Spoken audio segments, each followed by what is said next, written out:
El tema de hoy es artículos determinados en singular. Los artículos determinados acompañan al sustantivo y pueden ser masculinos o femeninos. El niño come el almuerzo. La chica lee el libro. La gata bebe el refresco. Las palabras que terminan en L, O, N, E, R o S generalmente son masculinas.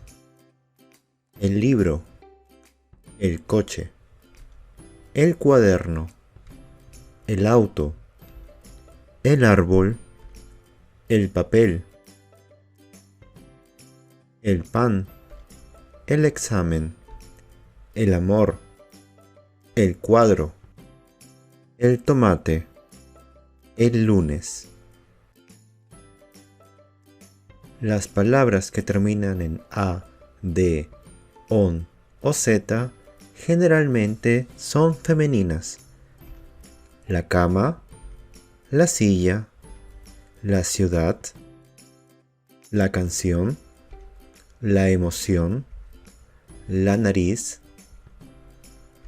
la voz, la televisión, la acción, la edad, la emoción, la luz.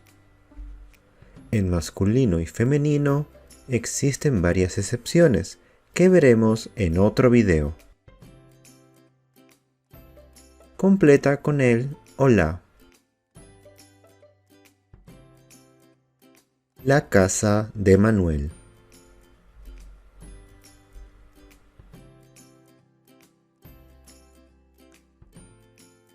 El partido de fútbol.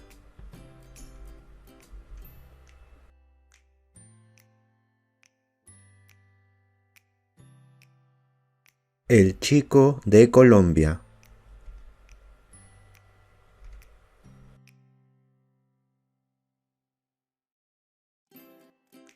La señorita de Perú. Tarea. Escribe 5 palabras en femenino y 5 en masculino. Y si quieres ver más videos como este, haz clic aquí. Nos vemos pronto. Chao, chao.